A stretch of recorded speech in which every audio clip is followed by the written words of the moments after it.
Good morning and welcome to the Seneca County Board of Commissioner meeting. Today is Thursday, it's February 27th, 2025. It's 10 a.m. in the morning and this is our regular board meeting. We'll open with the Pledge of Allegiance.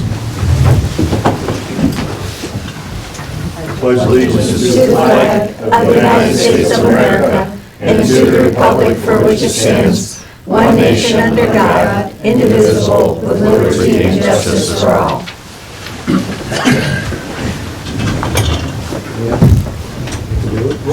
Okay. Let's bow our heads and for a moment of prayer. Dear God, we thank you for Seneca County. We thank you for bringing us together. We thank you for our schools, our teachers, and we ask that you lend a hand over this meeting, that we make good decisions, and we pray in your name. Amen. Amen. Roll call. Commissioner Paradiso, Here. Commissioner Frankert, Here. Commissioner Bustecker. Here. Okay, at this time, we'll accept a motion to approve the digital audio recording of our previous board session back on February 20th, 2025. So move. Second. Okay, roll call. Commissioner Bustecker, Yes. Commissioner Frankert, Yes. Commissioner Paradiso. Yes. Okay, minutes approved. We have a representative from CASA here. Anybody here? In the corner. I snuck in. Hey, welcome back. Hi guys, how are you? Floor's yours. All right, so my name is Michelle Hess. I'm the Assistant Director for CASA of Seneca, Sandusky, and Wyandotte counties. So I just wanted to come and chat with you guys about CASA. I know I come and do this every couple We have months. students here, so you can add a Yes, little bit. this is a great meeting to come Yeah. to. And our new commissioner as well. I wanted to Yeah, make sure thank you guys knew about CASA. So we're a nonprofit agency here in Seneca County, but our program covers Wyandotte and Sandusky County as well. So we train people in the community to advocate for abused and neglected children in court. So what that looks like is when Children's Services investigates a report on a family and they find they need a little bit extra help and need the court systems to give them some more extra services, the judge will give our office a call and make sure that these children have an advocate for themselves. Many times throughout that court process, we're concentrating a lot on parents or caregivers, what they're doing, changes they need to do in order to get that family back together in a safe, loving, healthy environment. And sometimes the kids can get lost in that discussion. So that's why we want volunteers there. That's making sure if kids are having to go to a foster home that they try to stay with siblings. If they're not able to stay with siblings, hopefully they can have visits with their siblings, visit with parents as well. If they are in foster care, sometimes they can't see their mom or dad for maybe a month or two. So our volunteers are on top of that, trying to get those services in hand. And they're talking to the school, they're talking to neighbors, really getting a full picture of what's going on in this child's life in order to make a recommendation to the judge on what they think is in that child's best interest. Like I said, when Children's Services is involved, they're concentrating on mom and dad, what they need to get corrected. So kiddos, if they are wanting to be involved in sports, if they are having issues in school, our volunteers making sure that stuff is getting covered and taken care of so the kids can be a kid in this very hard situation that they're in. And because our volunteers are doing it, we save the county lots of money. Because if our volunteers aren't doing it, the court then appoints an attorney to do this. Guardian ad litem work is what it's called. Do the volunteers need to be from one of the three counties? No. Local? They can be anywhere? Yep. But they also, it works two ways. They want to help. Mm-hmm. Okay. We offer the volunteers, our only requirements, they have to be 21 years or older and pass our background check. We want safe people around our kiddos, and then undergo our training that we provide, which is about 30 hours.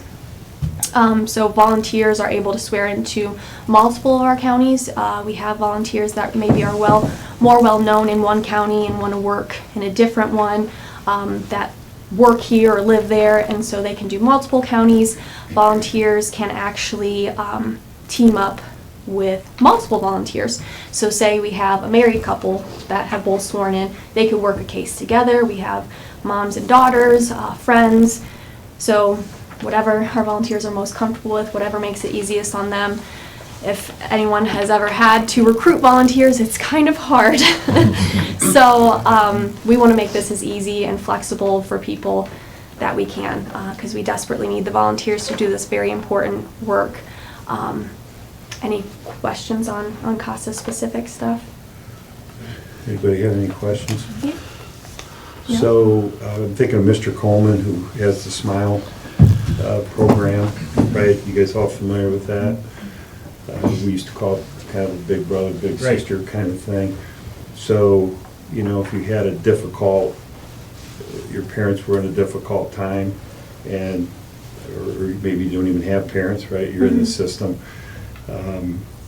There are volunteers that CASA, it's your organization, and these people volunteer their time, extensive background checks. You guys Yes. do a great job of training, and they actually go into the court in front of Judge Meyer, and they take you aside and work with you and try to help you deal with all this. It's a great service. The And- volunteers are investing quite a bit of time with Yeah. the kids, because if you're going to make recommendations on what's going to happen in that child's life, you need to know them on a personal basis. You know, what are their dreams? What are their hopes?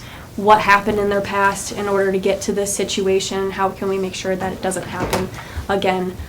So our volunteers are mandated to visit the children at least once a month, but majority of our volunteers are doing that more often, really getting to know these kids, to recommend, you know, if they need to go home, if they need to go live with another family member, try to reunite with siblings, or if it's in some situations not feasible. So anything under the sun that volunteer thinks could benefit the child, they're making that recommendation to the court.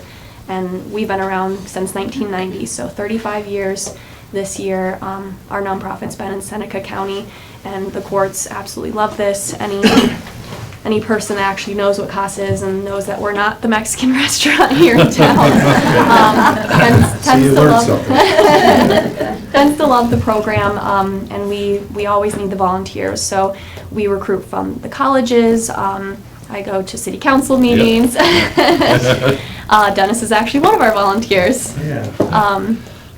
So we recruit anywhere we can get. It doesn't matter the background you came from, whether you went to college, whether you have a criminal justice degree. We have kids that are from all types of roads in life, so we want volunteers that are also from all types of roads in life. We want to match them with a person they can look up to, a person they can trust, and so they can help them through this really traumatic time in their life.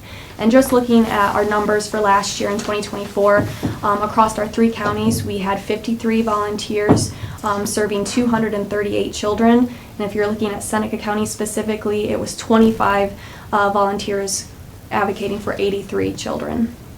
So those numbers don't mesh well. We try to have 1 volunteer per family or per sibling group at least, and volunteers are just hard to get to. So our 1 to 5 ratio. our volunteers are taking multiple cases, and they're not getting paid for this. So we have our spring volunteer training coming up. It's going to be starting, this is just the orientation part of it, April 22nd, 2025. It's going to be at the Tiffin office, which is still the pink building behind the courthouse. We had Klaus help us out and redid the front of it, so it looks so much better. But we're still the pink building. People can find us looking down Court Street that way. So the orientation will be about an hour long. People can come, ask questions they have about volunteering, make sure it's the right fit for them, and then we'll schedule our 5 classes after that based off of everyone's schedules. Very good. And you guys work good with, like, because that's why, like, maybe Brent's on now, but Children and Family First Council and Yes. stuff on that, and that's kind of SMILE, like Tony was talking about. And all that. That's good. Yeah, so, Unbelievable. no, we appreciate all the work and stuff you guys do. Thank- Good clever thank you. efforts throughout the process. Mr. Yeah, Smith? question. So I have a captive audience of young ladies here, and you had mentioned 21 and over. Is there any type of mentorship that younger people under 21 that could do? We do With offer internships at our internship. office as well. We pretty much have a regular intern spring, summer, fall through the colleges, Heidelberg and TU. Typically, we house them. We've had Toledo students as well come to our office because you get to learn the court process, and it's actually a little bit more entertaining than the TV portrays. So court hearings are very interesting for people to for our interns to go and observe, and they get to read about the cases and situations that you did not think would actually happen here in this county, happening to maybe some of your classmates. So our interns really get their eyes opened through that process and help our office out as well. And you don't have to be 21 to do that. Thank you. Anybody else have any questions? Michelle, thank you. Thank you, guys. And, you don't have to hide behind the table. You can sneak out, that's fine, or find a seat. Thank you. Thank you, Thanks guys. for coming. Anybody, anything else? No. Okay. Adam Smith, Athletic Director, Tiffin Calvert, welcome. Thank you. I'll turn the floor over to you. It's a great day to be a Seneca. First of all, I'd like to thank the commissioners for allowing us to come into here and present our OASSA 2025 D6 Game Day Non-Building Champions, our Calvert cheerleaders. Let's give them a whole round of applause. That only took me about 2 weeks to record and remember, but I nailed it, didn't I? I was on it, okay, which is good. A couple fun facts about, I may steal some of Coach's one-liners here, but 270 days they practiced this routine, and I couldn't be more proud of them, and it wasn't a practice of 10 minutes, right, ladies? They put a lot of time and talent and effort into it, so that was pretty cool to know that. Also, they were one of 5 other teams that competed, so they competed against 5 other teams, and we were the smallest team there, correct, as far as school-wise. So pretty proud of our team for that, and with that, I'd like to bring Coach Shannon up, Widman, to say a few words, if that's all right with you guys. So, Coach Shannon. Thank you She for having loves us. to talk. That's not one of my strong suits. But I thank you guys very much for allowing us to be here. I mean, it's really great that we get to be here. And I can't thank the community support enough for all that, the support they've given us. We're so blessed to be part of such a great community. Like we said, this past weekend, we competed at the OASSA, great job, State Championship, D6 Game Day. Non-build, and what that means is a 3-minute routine. It consists of a cheer, a chant, fight song, and a band dance. They competed against 5 other schools, and they did a great job. Like he said, we've been working on this routine for 9 months. We started in end of May, learning the routine with our choreographer, and we just kept building on it. The theme this year was Clap for Calvert, so everything consisted of clapping. We did the hand clap for the band dance, so these girls did an incredible job. I had some great help along the way. The other coaches, Jamie Marinas and Kaylee Widman. And I'd like to introduce the girls, if that's okay. We love it. All right. Before we do that, I would like to put a couple shout outs. Tiffin Fire and Rescue did an amazing job. We had a parade that when they came in town, trying to blow the roof off of Seneca County and Tiffin, and Tiffin Fire and Rescue did a phenomenal job. Tiffin PD came and helped support the cause. We met out at Carmey's in Camden Falls, so Clinton Fire and Rescue came out, being in our township there. So we had, I believe, 38 cars plus the engines rolling through town here. So I wanted to give a quick shout out to them for that. So, Well, thank you. yep. We had 2 seniors on the team, Carly Instone and Emma Kin. Do you want to have them come Yeah, up? come on up, because we'll get a photo Okay. when we're finished, if that's okay. Yeah. Carly, Emma. Our juniors, Olivia Link, Brianna Ronsky, Kara Savodi, Yep. You can go straight Yep. across. and then Brooklyn Widman. Yeah. Our sophomores, Quinn Cook, Piper Distal, Sophia Pearson, and 2 freshmen, Hayden Dirksen and Emily Fiesel. You can see we have quite a few varieties of ages here, all grades throughout the high school. But I always say that's what made the team work. It was teamwork makes the dream work, right? Oh, that's right. And they worked together as one unit, and that was phenomenal. Stay right there. Commissioner Bustecker has a I've never had to proclamation. stand and read before, so He's got to come up and Bear with me, I need glasses, I'm getting old.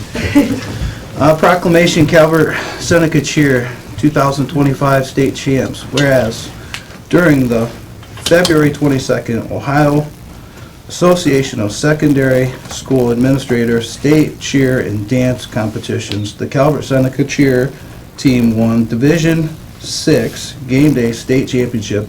And whereas Coach Shannon Widman and the talented group of young athletes showed great teamwork with ethic and dedication to their sport and to their team this season. And whereas this incredible accomplishment should be celebrated by all throughout our community, not only should we marvel at the talent and ability of the team, but we also should give credit to the mental fortitude it takes to compete at the high level in the state.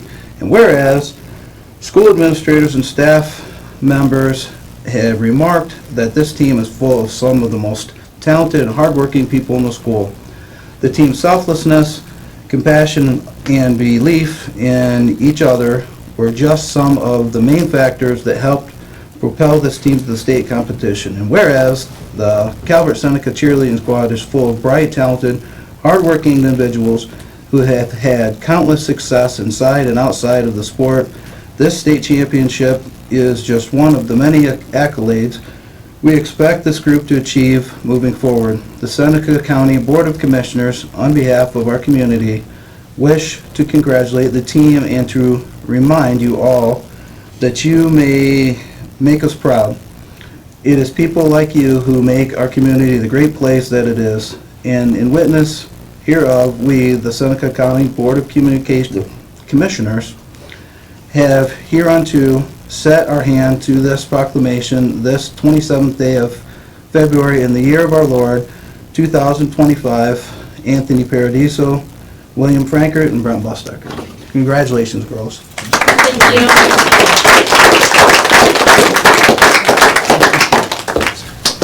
Okay, would any of you like to say anything? I just want to thank everybody for the support that you've given us along this journey. It's been amazing, but we wouldn't have been able to do it without the support of our community. I would also like to thank specific members of the community, Tiffin Columbian cheerleaders. They, from the perspective of my family, just being at the competition, they were just in awe of how much support they had for us and just support the community had for us, like Emma said. So I'd like to thank them as well. Thank you. So we'll have a quick picture if you don't mind. Come on around this way. Coaches. Let's take the seats here. How about two seaters? You got two seaters, right? Where's Emma at? You're the team captain. You want seniors? We'll put them in the seats. Two seniors in the seat, and the other one around it. Yeah, have a seat. Coaches on the end. One end, just fill in between is great. We'll stand behind you. Okay. And Coach, where are you? Let's try to get all the coaches in. And Barb, grab one. They're taller than me.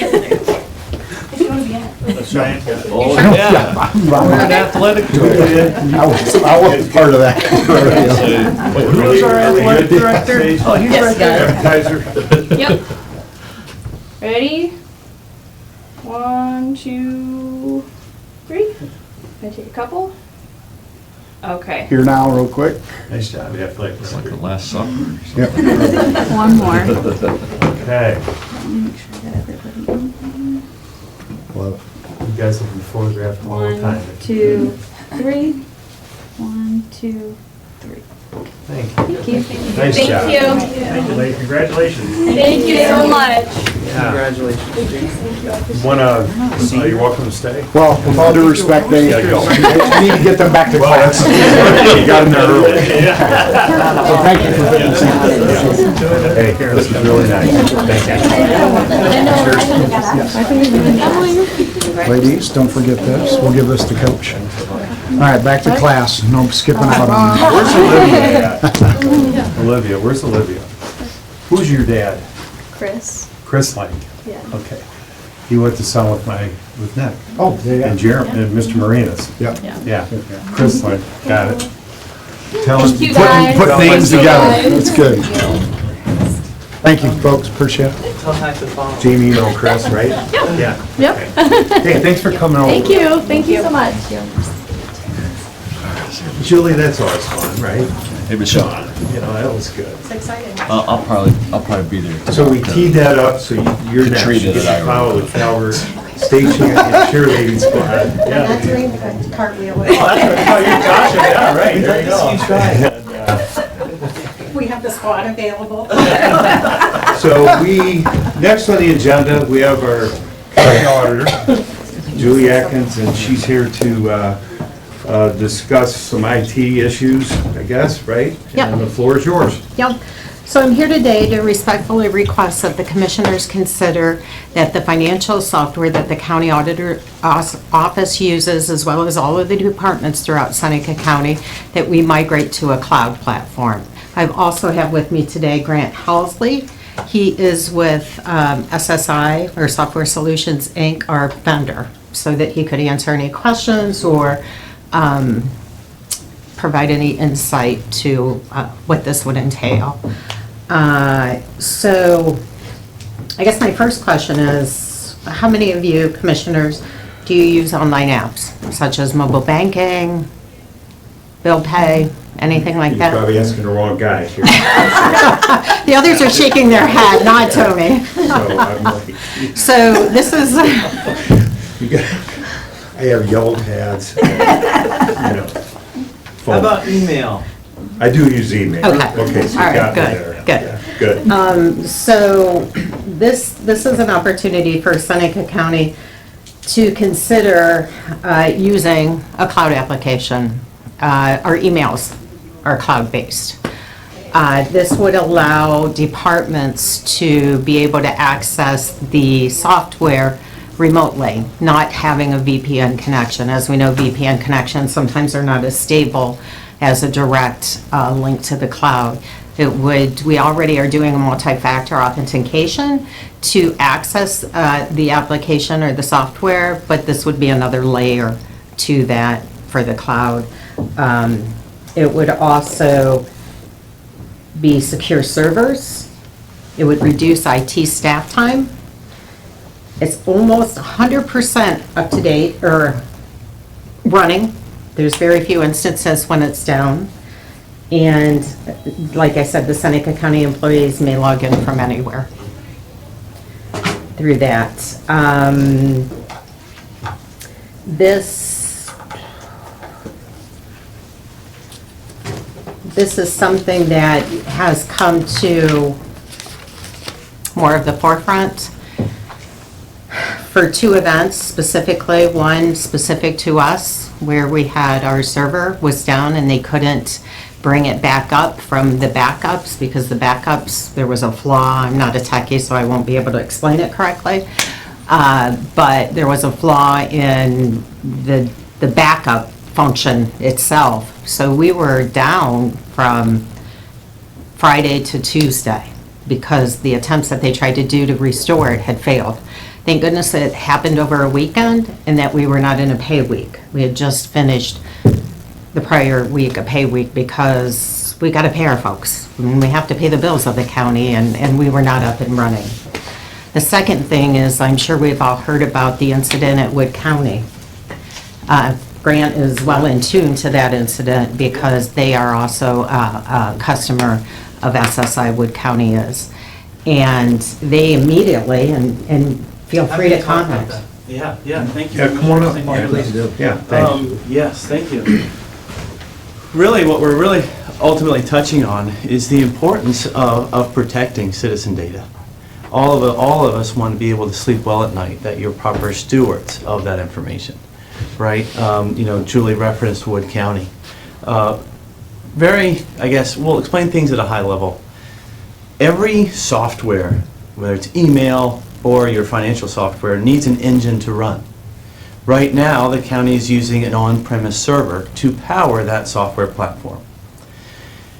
Whereas looking at the cloud, the internet, it becomes that engine powering your software. In Wood County's instance, and this is all very public, and I'm speaking tomorrow with the Northwest District County Auditors about Wood County's incident, but it's not just Wood County. City of Columbus, Huber Heights, City of Whitehall, all compromised. It's not to say that servers are not secure. What's hard to capture and what's really hard to, I guess, clamp down on are what employees click on their email. And 90% of these attacks come through a very legitimate link through an email that looks real. And one of the downfalls of on-premise servers is everything runs through it. It is your central point of basically everything. And if that becomes compromised or down, as Julie mentioned, everything on there is down. That is kind of one of the distinct differences when we look at the cloud. It's isolated. So even if somebody does click on a link that looks real but is ransomware, financial system, totally isolated, off-site. And to Julie's point about backups, right? Stored in a separate area. So even if there is a problem on the cloud, you have a backup and you're up within the hours. So it's not like in Wood County's instance where not only was their server gone, their backups were also corrupted because they were connected to the server. So they got everything. And so they were, months without data. So important things to consider with the cloud, and definitely happy to answer questions about that.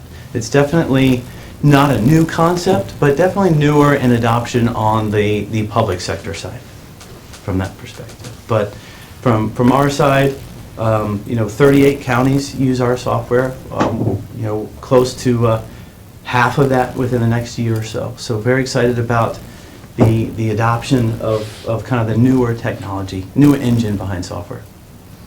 But yeah, happy to answer any questions you have regarding cloud. Yes. Anything else? You guys got anything else? We have questions? No, I think probably leads well into questions. Yeah. Do you have anything? Definitely there's always a cost that will be involved. Absolutely. I don't know that's necessarily discussed right now, time frame on that, but, is there an upfront cost, and then there's an annual fee, and then there's correct. maintenance fees? It's IT, it just keeps, it's, every day it's worse. Yeah, so I think at this time, so appreciate you coming. Of course. You make good points. Yeah. And I think Julie's 2025, everything should be on the table, so I'm good with that. But maybe the public doesn't maybe know that the city of Fostoria, the city of Tiffin, and the Seneca County uses Buckeye IT. They will be leaving us in 90 days. So they've given us notice the 90-day clock begins on March 1st. So Barb and I, and you'll be on the committee, we're just trying to frame up the process, is really what we're, and we have law enforcement, as you understand, SSI. So we have between Fostoria, Tiffin, and the county, I'll just mention this, we have the 2 police chiefs and the sheriff. Not only do we have 911, do we have dispatch, but we have really everything's paperless, and we use the Phoenix system. Great. SSI is also part of it. So it's kind of complex, but we will be bidding out our services. So we'll be putting together an RFQ. That process is, happening right now.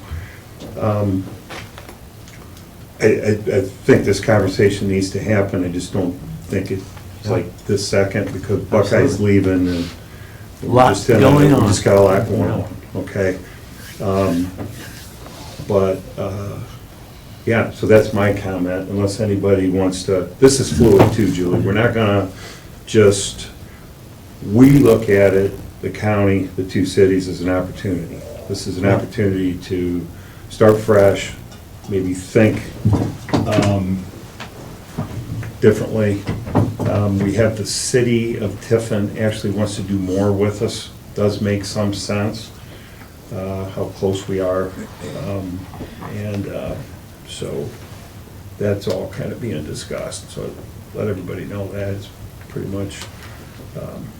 And then we'll have all kinds of, we'll have a public, we're gonna have a bid process and RFQ and a bid process, that kind of thing, but we have a real tight window. Yeah, I'm Okay. sure, I'm So, sure. A lot going on. I'm not sure your company would bid on all the IT, you're a piece of it, right? No, very fair question. And if not, you would have a shot to bid on it. No, I appreciate that. We don't do, countywide IT.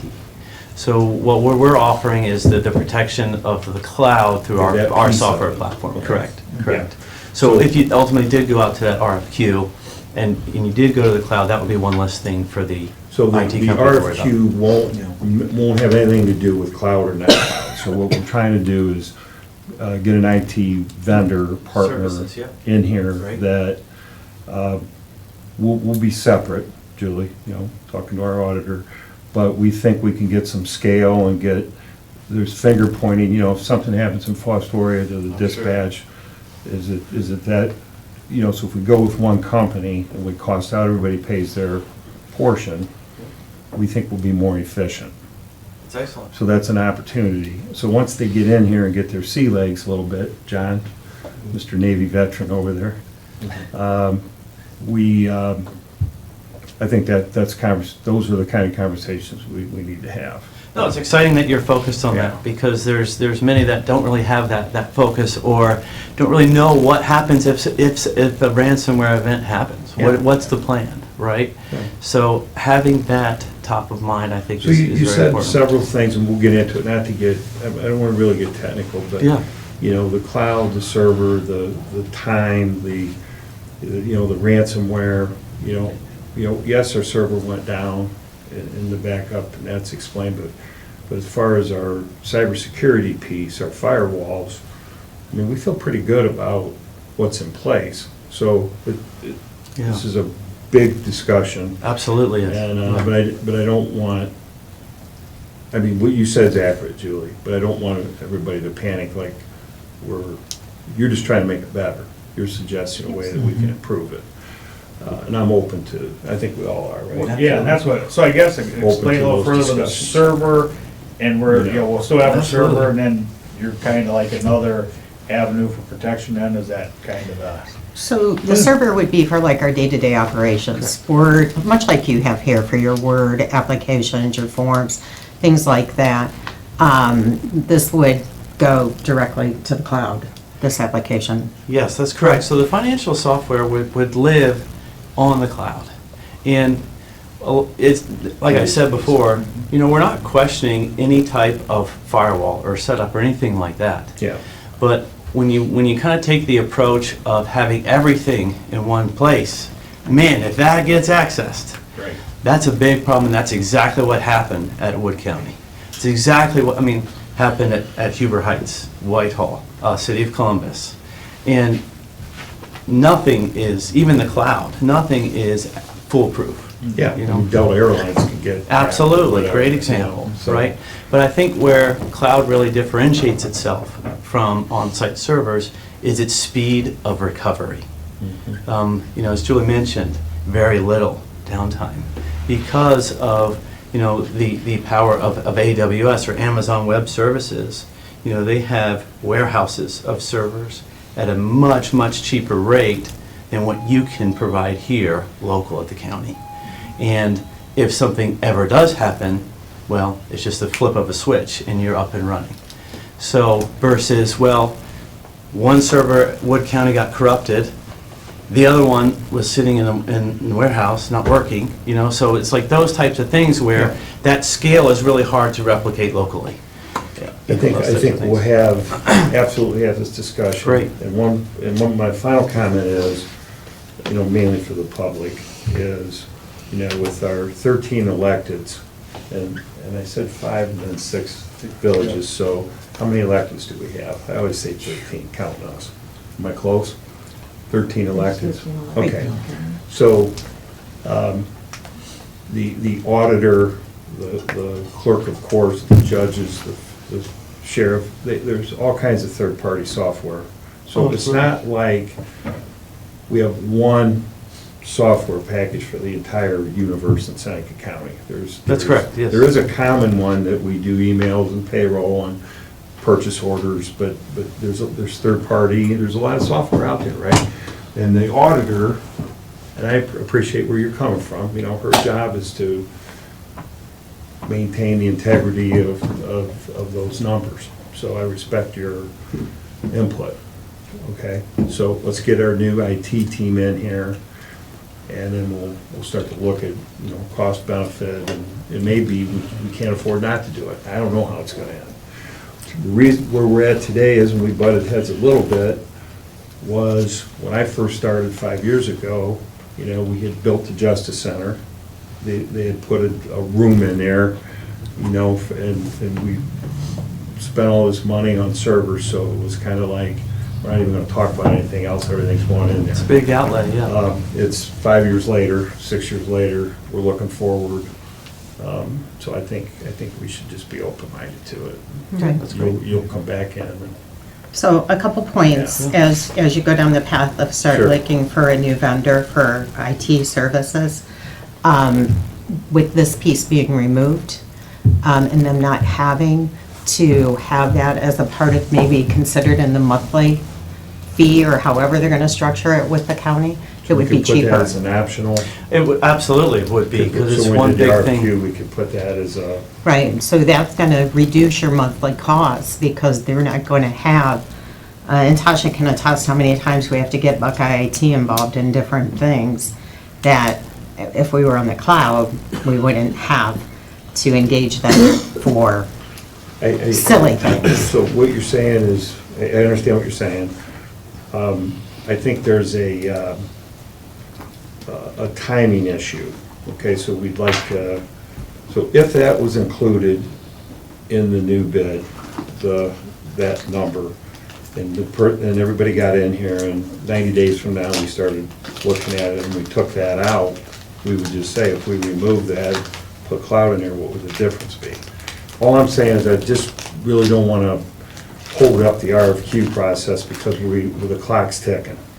Right, but I'm just You know. saying that may be, while you're looking at a cost to go to the Yeah. cloud, that's gonna offset because you're Sure. not gonna need the We would take services current from contract IT. and we'd say, Yeah. right, if we take that out, and that's, make a note of that, so when they, Correct, because we when would be we sign the doing, contract, we want to have that ability to carve that out if we want to.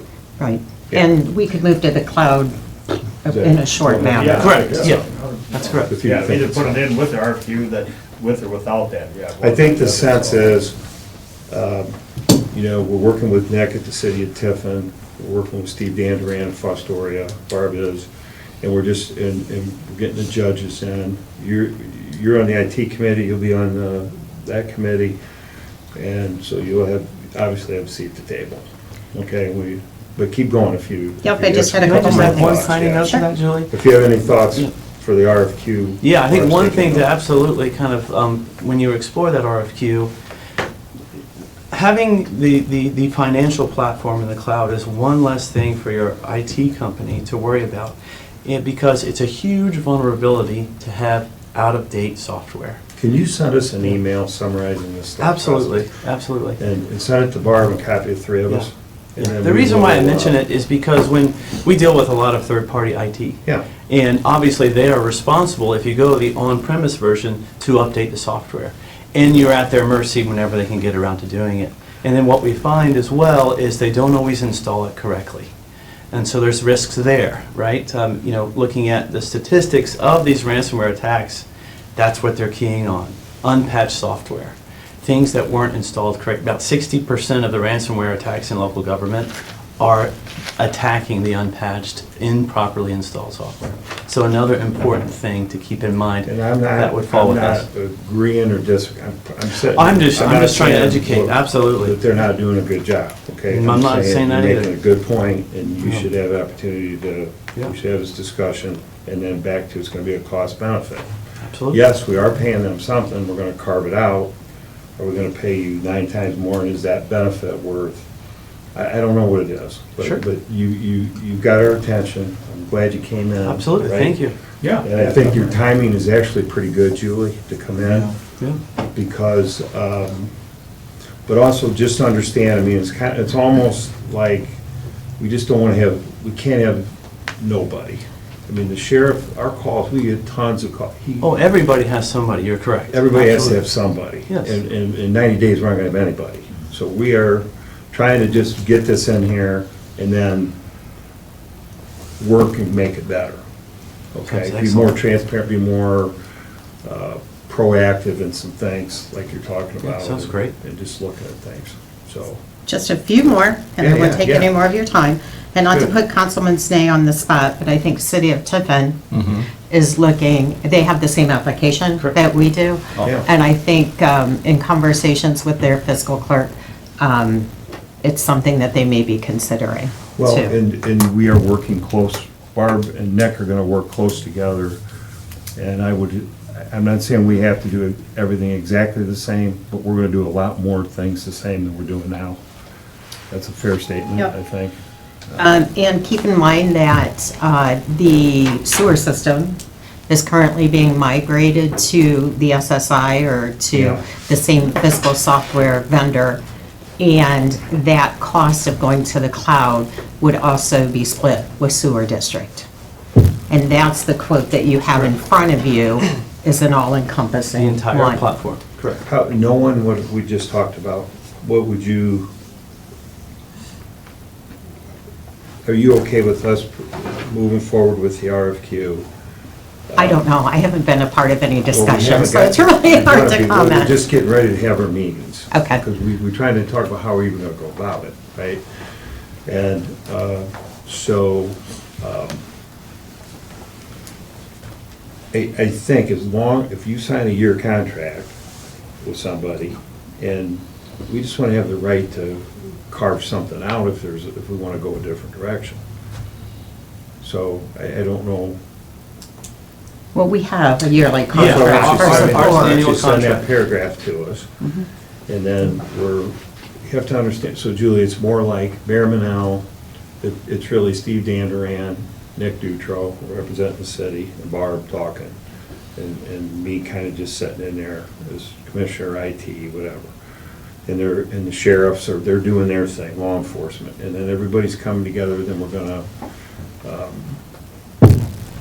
and we're waiting on Jake to get us everything, to put the RFQ together, right, all the codes and all, just whatever he's given us, it's over my head. You understand what you. Well, you don't want a lot of that public facing It's not that. for It's- security but- reasons, No, but he's done but this a million times. When IT firms change hands, they put this package together, and it's all in there, so the new company coming in knows what they're getting into. That's what he's putting together. So if I didn't say that right, forgive me, everybody. Okay? So we're trying to get all that together, then we're gonna have a meeting to decide how we're gonna go about it. So in other words, you're talking a meeting with Julie, like an RFQ. Well, kind of it's more, we're gonna get the The IT. RFQ ready, Yeah. and then it's probably less input at the front end on the RFQ, but complete, a big say in the selection process. Okay, that's where it's gonna be more, we're gonna bid it, and we're gonna have 3 or 4 companies, and then, Mark Zimmerman and you, and Stacy Wilson, and some people from the cities. There'll be a selection process. But the RFQ piece is pretty much, but we will talk to you on this. You'll get a call from us and an invite. But the selection process, Commissioner, is pretty much what we have. We're gonna bid pretty much exactly what we have, because we don't have time to really do a whole lot different. Okay? So I think that's a good question. Did I Yeah, answer your 'cause I mean, question? if So we're gonna she's bid got more, financial, we're gonna bid more what we have, not that we can't put a sentence or two in there, or do a carve out, add a little bit, so you triggered my thought here. That's why I want you to send me that paragraph. I think it's a good And approach. Julie, and by the way, Barb, did we invite Julie was she invited to this meeting? We talked No. about inviting her to the next meeting. Then you brought it up, though. it was brought up, but I think we need to make sure that we We weren't know quite ready, we were just kind of. what we're asking, what we're getting from Jake before we determine. I think even during our RFQ, I think she ought to be kind of, I mean, she's got a pretty I think we substantial have amount the of. two, other than law enforcement and safety, we have Right. two of the most critical softwares in the county. Yeah, I mean, at least in the meeting, is it? Well, we're not bidding your software. No, Okay, we're selecting a firm that, what's it called, what was the guy's called? A maintenance, a master service agreement is what we're looking for. Yeah, so we're not changing your software, we're not changing anybody's software, we're trying to get a company in here that has some tier one guys that can come, and gals that can, take care of our desktops and fix our email and get us in line, and then manage our server, manage our cybersecurity, and so nothing's changed, that's what we're gonna bid. Okay? What you're doing is, and I'm not saying it's a radical change, but just because we're doing it the way we're doing it, doesn't mean that's what we're gonna do going forward. We're open to having a bunch of discussions from the sheriff, from dispatch. Now, they have a lot of things they wanna do different from you, but we wanna do it with the new firm that we're gonna pick, because it just makes no sense to start the conversation without selecting that new firm. Okay, and we have, there's a list, Mr. Manal, some people put some, but we're not there, this is working every day, okay? But a lot of it, Commissioner, was, do we wanna do it separately, or do we want, can the cities and it was a lot of that, really. No, there's a unanimous consent that we all wanna go together and bid this, both on the law enforcement side and on the administrative side. So that was a big accomplishment, because we were all like, are we gonna do this individually? What do we do? And I think that's where the discussion's been. Also, we're concerned about time. And the sooner we get somebody in here, they can have a little runway with Buckeye IT, who at the end of May won't be here. Yeah, we would need no involvement with IT to. Yeah, you to wouldn't the need level. any, yeah. I think the last thing I'll say, I'm glad that you are considering the important things needed for county protection with this financial data. Yeah.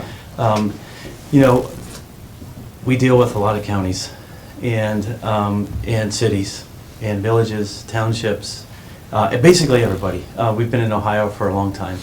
I think the one thing I'll say is to really, really consider putting all your eggs in one basket.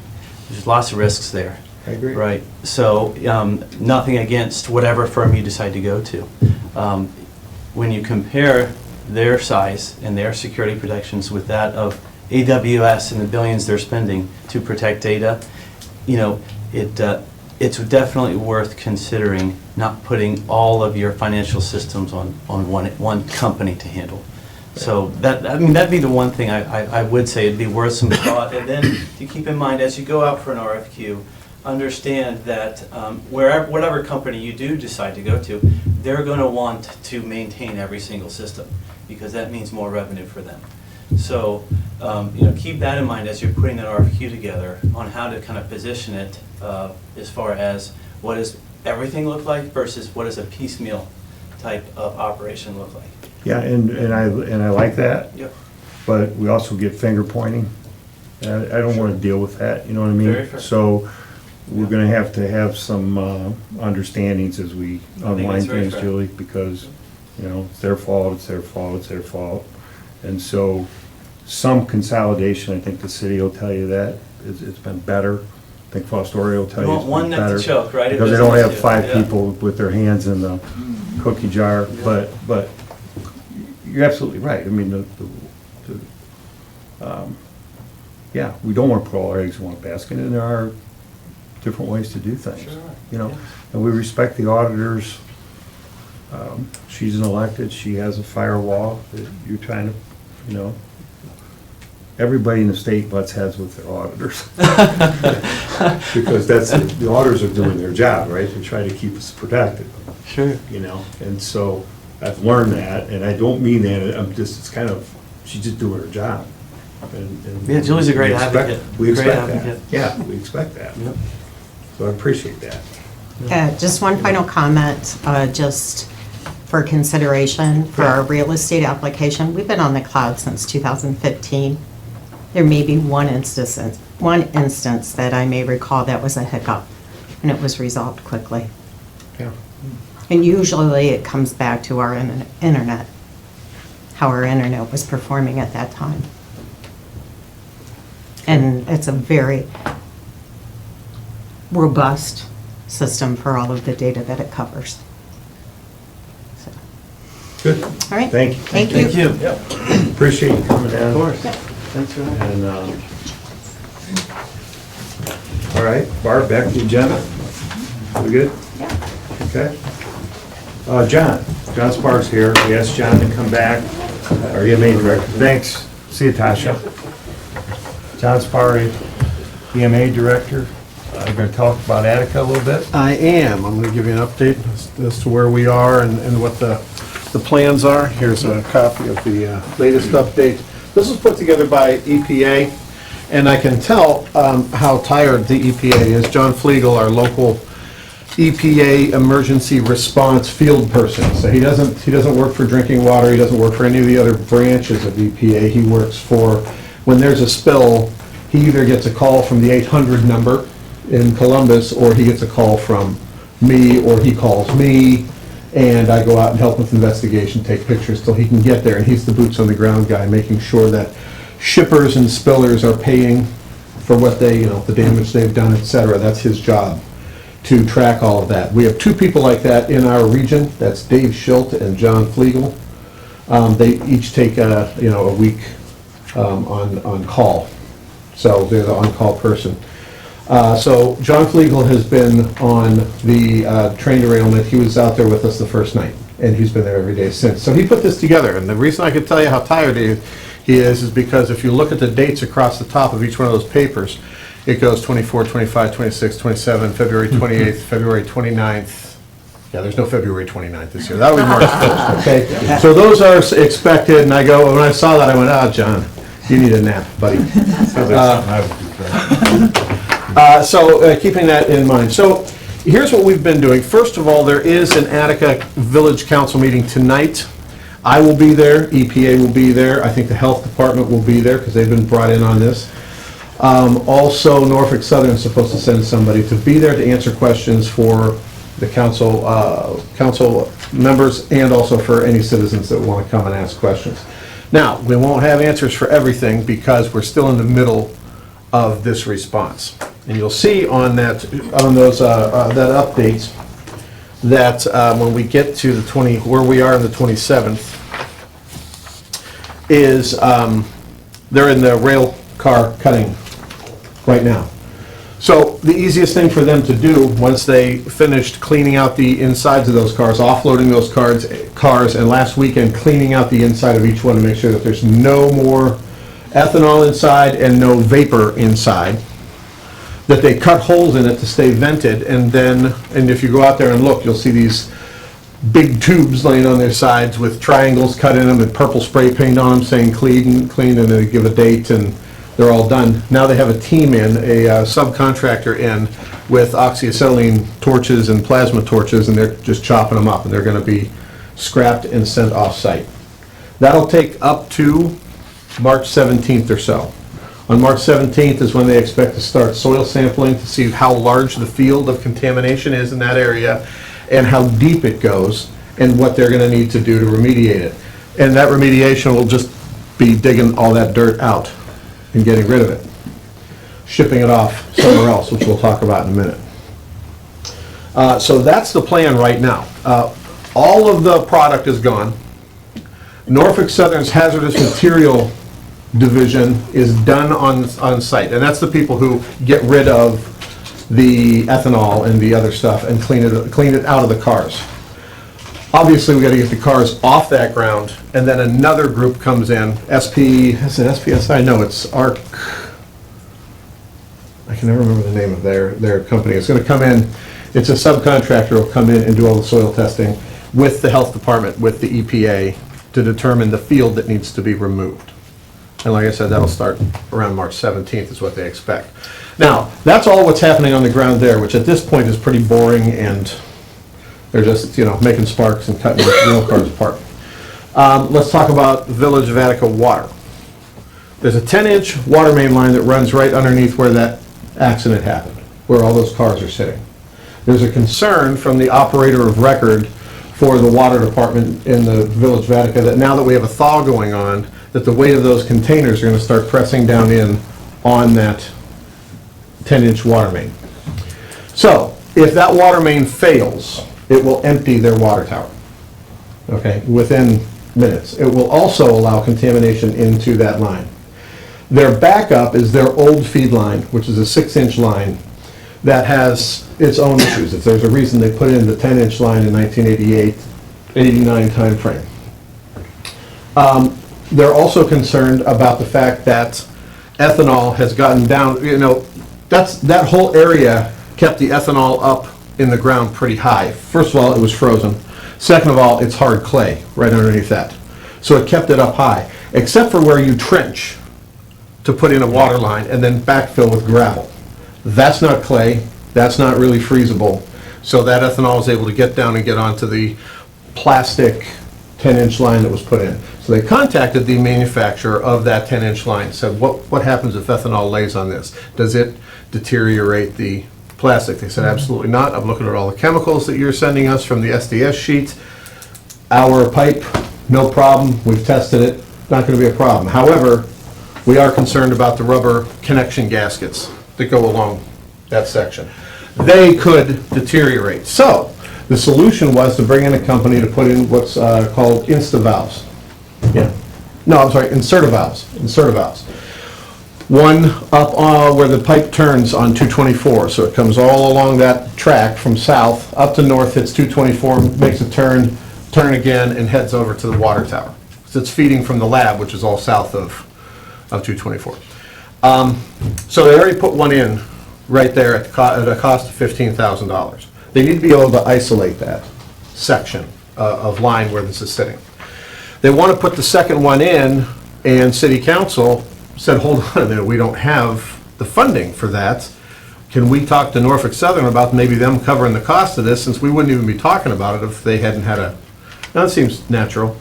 And so yesterday's meeting, the person from Norfolk Southern who was on the phone with us said, send me the 5 Ws and why you need this done. Let me get it through my people and back to you so we can cover that cost. So that they can get that second valve in, allowing them to isolate that in case they have a problem.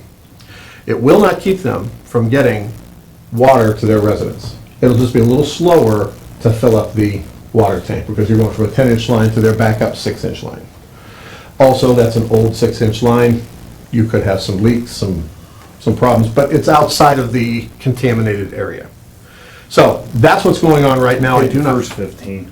What's that? Who paid the first 15,000? Well, it's a bill that's sitting there, and they're asking Norfolk Southern, it's going to be part of the claims So you do that package. plus asking for the second 15. But just like, right, because they looked at it, said, okay, we got the 15 for that, and they said, we need a second one. They said, we can't have you put that in when we don't have the money in our account to cover it. That's pretty much across the board, auditors wide, right, and they don't have that to do that. So they wanted someone else to say, we'll pick up that bill, and they were waiting to hear back yesterday or this morning from Norfolk Southern. The company's standing by to put it in. It'll take a couple of hours to make that happen. So, and nothing is really happening at that site. We're not worried about, when they start to move heavy equipment around on there again, is when they're concerned about it. They're not there. They're on the other side of the tracks, and they're doing their work over there before they move over. So we have a little bit of a window here where they can get that valve in before there's any more pressure on that line. So we're gonna get updates about all of that. The road, 224, is still closed at this time. It was supposed to be open Tuesday, but I don't believe that the I had to look at Mr. Brett. the weather, the humidity, the rain, they put the asphalt down, they're waiting for it to cure before they open up. I have not heard back from ODOT or Norfolk Southern about what the time frame might be that it'll be open, but the asphalt's down. So Does that take a little bit? Yeah, because I think they had to get out of Kentucky because that's the only asphalt plant that was open, so they gathered. Yeah, that's what- yeah, Those first place south that was open. Yeah, so that's, and then at the end of the day, don't know I'm looking at the township trustee. over Yeah. quality, and I think that's what they're kind of waiting to see, because by the time you haul it all the way from, It'll get, just being with the weather and mushy. stuff on that. Okay. Yeah, so, And the moment that you open that up, it's gonna be semi-city going through Right. there. Oh, yeah. So that's a lot of weight. I understand now. Which brings up another point. I talked to some people from Venice Townships, a representative, their township trustees. Their roads are getting absolutely hammered and destroyed by Atticus, the detour around. Semis going over township roads that are not designed for that, berms that are destroyed. They want to know what the process is to get Norfolk Southern to help them fix their roads. And they're right. And there is a process for that. So it's all going through one claims department. I have that name and phone number. It's public. And we'll get that out to everybody who's got a claim in here so they can get their claims in. I don't think that's going to be difficult. I think Norfolk Southern is just, hey, listen, fill this out, let us add it up and write the checks and let's get going. Because that's what they need to do. That's their... So that's where we're at. We meet 3 times a week, Monday, Wednesday, Friday, 8:30 at Village Council Hall in Attica. We have some people in on Microsoft Teams from the EPA Drinking Water Division.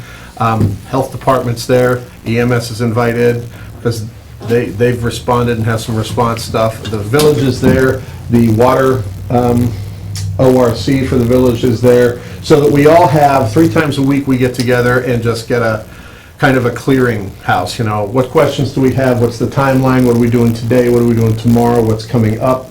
Who has problems? So that we're not all trying to call. It's just that we're calling it a unified command meeting 3 times a week to make sure that anybody who's got questions is in the room to get those things answered. So, how about, it's about the best case scenario you could ask for as far as a train derailment. I know that it is a huge inconvenience at this moment for the citizens. It's a concern. There have been calls about people thinking that they can smell or taste ethanol in their water. The water's being tested. EPA requested that the village test no less than once a week. It cannot be... They can be sampled no less once a week. They can't do the testing there. They're not set up for it. So it has to go to a third-party lab near Lima. And they will come up and pick it up on Tuesdays. And so several of us have offered to say, listen, if you need to take a sample, I don't want to wait 10 days for the results of that. If it's a matter of, I'll drive it to Lima, drop it off, then it takes 3 days for them to test it. Then they can send the results back. That'll get us faster results. So several people have said, we'll make that happen. We don't have to wait. You take samples on Wednesday, they're not going to come pick them up till the following Tuesday, take them back 3 days for testing. That's too late. Okay. If they do actually, and all the testing that they've done, by the way, has come up with 0 impact to the water. There's been nothing in the water. The reservoirs have been cut off since the night of the accident. They have not been taking anything from the creek and into the reservoirs to go back through the lab. So as soon as that happened, they shut those valves. So anything that has been found that has made its way down very minimally to the creek, and the EPA has been on this, it's very minimal, and it has not gotten into the water supply at all. Our only concern is a break in that main or a depressurization in that main, which would allow any ethanol that's seeped down to finally get in. So we're working on that. But so far, all the tests have come up 0. So, this happens. People think they smell something because they think they smell something. And they will go out and test their water. The health department will go out and take a sample of their particular water in their tap when they have that complaint. So there's been a couple of them, but that's about it. And so we're staying on top of the water testing as well. So, are there any questions? A million? I have one. Yeah. I'm curious, did anything happen to the person who was driving the train or the people who were driving the train? They don't have any responsibility in it. They were basically towing something that malfunctioned behind them. They didn't, so I don't know anything about, I don't have, nobody has told me the actual technical cause. I was told bad wheel on a portion of the track where, the track shifts a little bit. And so what normally happens is it smoothly rolls over. At this one, bad wheel does not. That's all I know. And at this moment, my focus has been on, I don't care if a raccoon pushed the train over at this point. I have to clean it up. I'll look back on that later. There's other people to ask that question. Okay. So I haven't pushed to find out exactly what happened. Okay. So that's all I know. The engineer and the conductor on a train is the two-man team, as most trains are.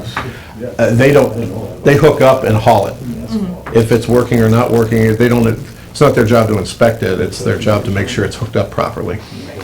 So, to answer that question. Yeah, thank you. Yep.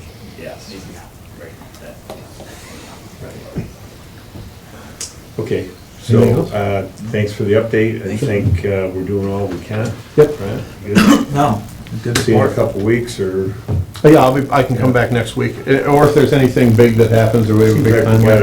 Come back for a few weeks. Sure. Unless we call it. Next week be good, yeah. Next week, okay. Maybe then we'll know if He's they're back to you open next up, week, and so, yeah. Yeah, that's what I'm pushing on, because I want to get those trucks off of those side roads. Yeah. And let people not have to drive. I mean, that's a big detour around there to get to the other side. Anybody who lives on that other side, Well- they just added 15 minutes of their day, easy. And with the township, when some of the roads are on, so they're the 12-foot roads, most townships are up to 16, so that really makes it hard for a semi on a 12-foot road compared to a 16-foot road too. Yeah.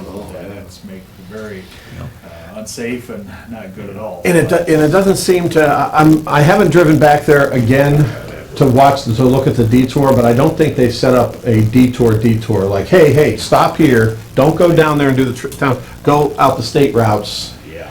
And, or the county roads. So I think and even if they did, I think some truckers are just gonna do what they Yeah, they do. follow their phone stuff. Exactly. Okay. Thanks for the update. Commissioner reports? Hey, Bill? Yep, all right, sure. Last Thursday, we had the egg plan Thanks, review John. for the AT building that we're doing on that. Saturday, we went over to the chamber fundraiser they had, the casino night. That was over 400 people there. Had a really good turnout for that, and Commissioner Bustecker was there. This morning had. Did you win any money? No, actually just a contributor, so right, so that's. Did you win any money? Bryce lives another day, so right. Gift baskets, you put enough of those in there, I guess. So, yeah. Casino. I don't need them, but I mean, we'll take them. Right? Yeah, and then, yesterday Frank LaRose, our Secretary of State, was in town, so I had a little luncheon for him and kind of gave some updates and things going on there with Secretary of State and some goals he has. This morning had, WTTF had, Lieutenant Jack King in there, and as it's getting closer to the March 1st deadline for the grain bin safety. So we want to make sure, I think John's been doing good putting that out for him, and that's going to be March 22nd, 8 a.m. So the reservations, they'd like to have everybody in by March 1st, whoever wants to participate in that. So it'll be good attendance and stuff for people to see the safety and kind of the training part for the fire department, so they know if how to respond if somebody's caught in a grain bin situation. So I had that interview this morning, so bring us up to now. Yeah, good. Last Thursday, I went to the open house with the Front Nine for Car Muses, planning on doing an expansion. And just want to get a little more information about what they intend on Was doing. there a good turnout there? I think relatively well. I mean, I don't know what the numbers should be, but I mean, there's a lot of people asking questions, and it's all to be determined. And my knowledge, being a newer guy involved into this, I want to know what's going on, because I mean, we need to do what's right for our constituents. So there's that, and then as well as I went to casino night, and it was a fun night. I think Bryce and his people do a really tremendous job putting on a great event. Anybody gets a chance to participate in that, they should, because it's a great event. Went out earlier in the week to Mental Health and Recovery Services facility and met with Mirja and his staff, and got a chance to talked to everybody there, and he offered me the opportunity to go out with him to go to some of the recovery facilities in the county. At some point in time, he and I will do that, something, just to know what's really going on. Then I went to the CCAO legislative reception in Columbus. I guess what's today, Thursday? Tuesday night, and get a chance to meet up with other guys from Wyandotte County, Hancock County, Sandusky County, Crawford County, a guy from Belmont County you would really like. Good Italian guy. Oh yeah, he was fun. And got to meet our new lieutenant governor for a moment, which I'm an Guy from Michigan, that guy? I'm an Ohio State grad, and having Jim Tressel as our lieutenant governor is pretty exciting. So I saw a picture of you and him together. That yeah, was good. and then as well as I went to the event yesterday with Frank LaRose, and he swore on Linda Davis as well. That was pretty neat that they did that as well. I wasn't prepared, but that was cool. Yep. So Yeah. that's pretty much up to date. Yeah, nice. Well, while you were at the casino night, I was probably in bed sleeping. That's kind of how. Well, I wasn't out that late. Just a couple things. So,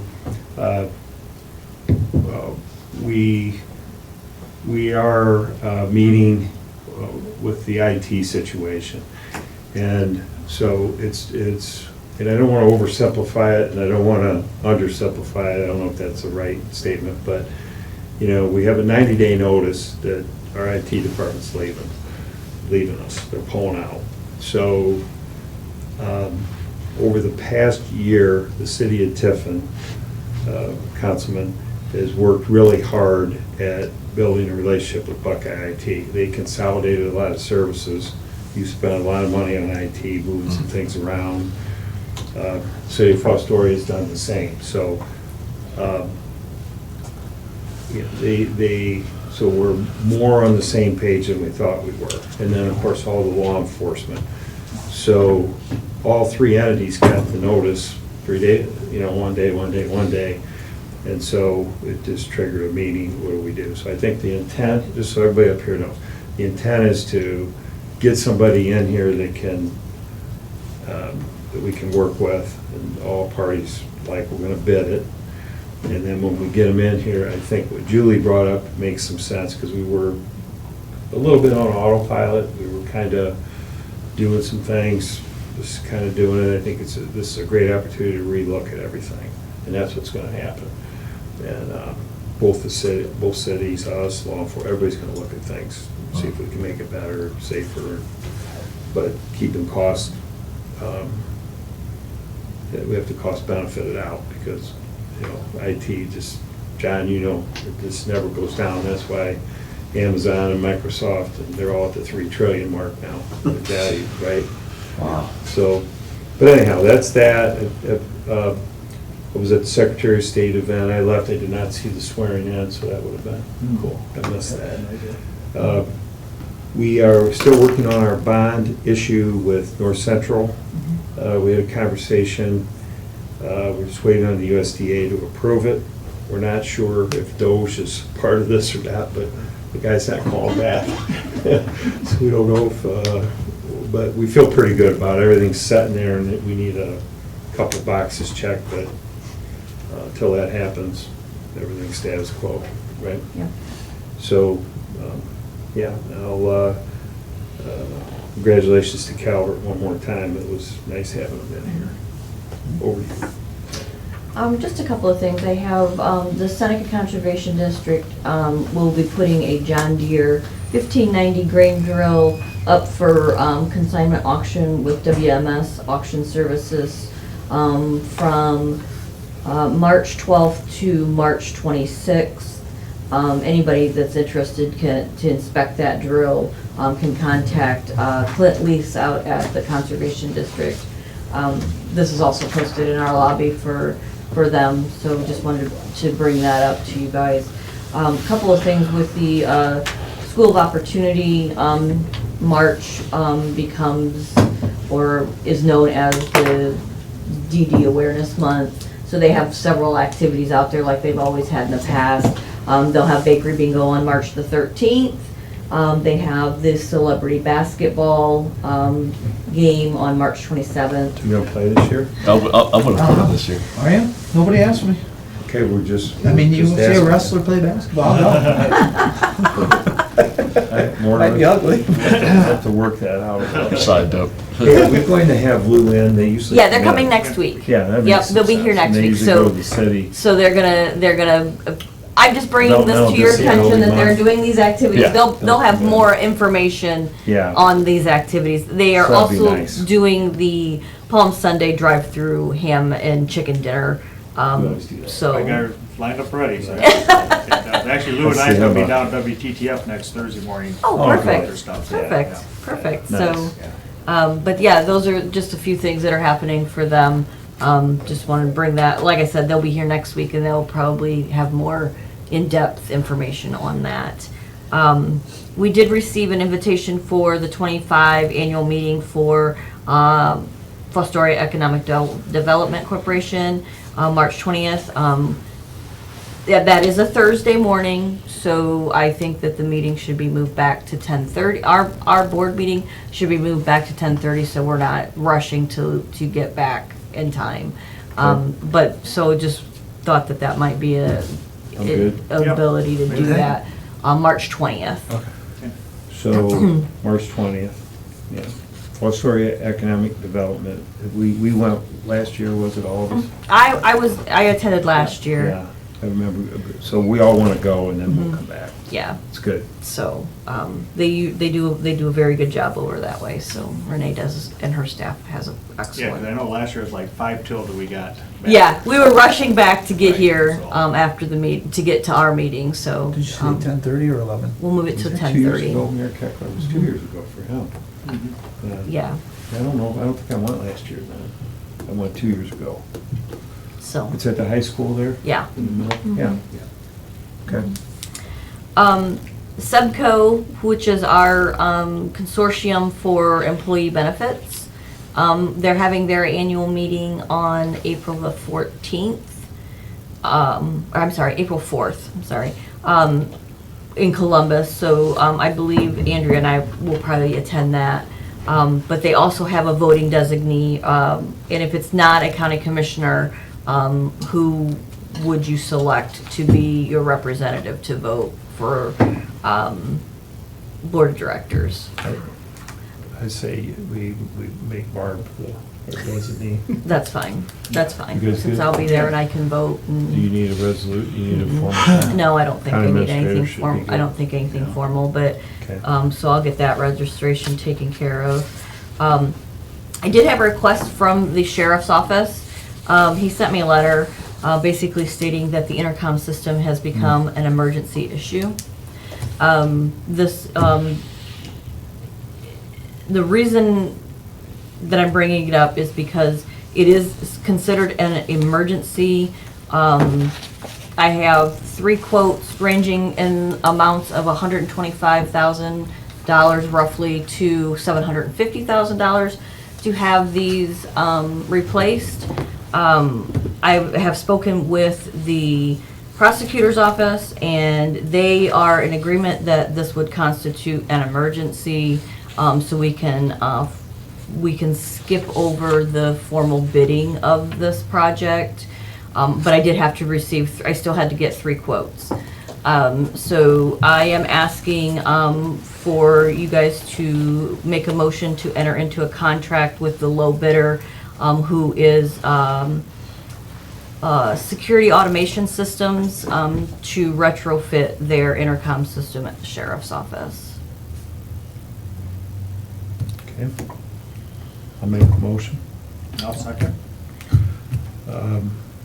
Yeah, it's just important. It's very important. Yeah. It's the safety of the inmates out there It's been and, on our list. and the Yeah, liability be good. Yeah. runs deep, and they've had some other, they've had some dings on their audits from the state, when they come in, because it's been an issue, and now it's become a critical issue because they you can't, gotta it needs to be addressed so that we don't have any issues out there. Someone needs help.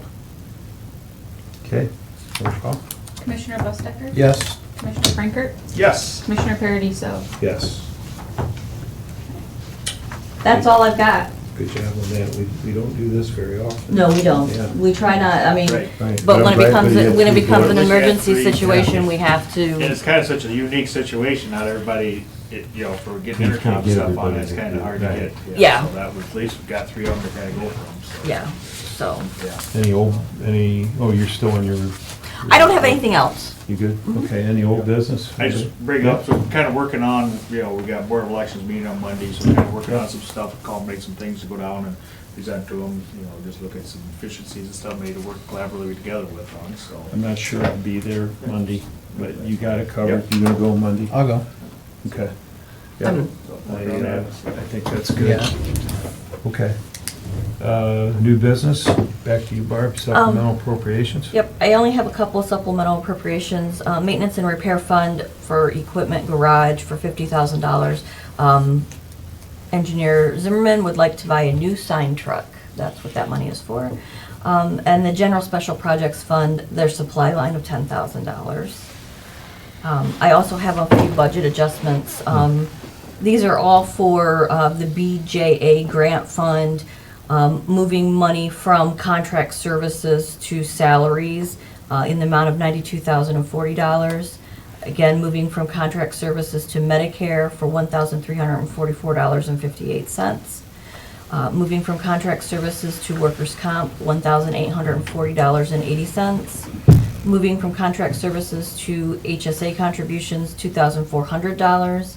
Moving from contract services to hospitalization for $26,991. And moving from contract services to OPERS, $12,885.75. And the reason this is being brought to you is because it was done as one adjustment and it exceeds my threshold. So move to accept. Second? Okay. Commissioner Bustaker? Amanda's, Yes. Commissioner Franker? Yes. Commissioner Paradiso? Yes.